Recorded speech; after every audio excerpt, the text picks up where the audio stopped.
Political सायन्समध्ये John रॉल्सचं नाव अत्यंत आदराने घेतलं जातं. जॉन रॉलने 2 न्यायाचे सिद्धांत दिले.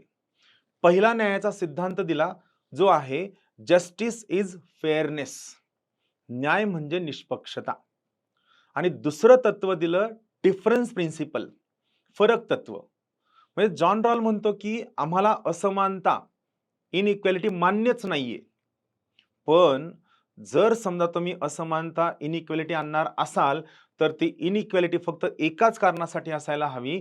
जर त्या इनइक्वालिटीमुळे सर्वसामान्य व्यक्ती, वंचित वर्ग यांना जर फायदा होत असेल, तरच आम्ही त्या असमानतेला, इनइक्वालिटीला मान्यता देऊ. अन्यथा न्यायाच्या संकल्पनेमध्ये कोणत्याही प्रकारच्या इनइक्वालिटीला आमच्याकडे कोणतीही किंमत नाही. म्हणजे विचार करा, जॉन रॉलने त्या काळी आज जे आपण पॉझिटिव्ह डिस्क्रिमिनेशन, सकारात्मक भेदभाव म्हणतोय, हा जॉन रॉलने त्या काळी दिला.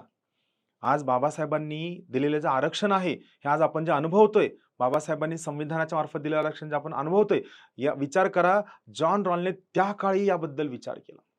Thank you.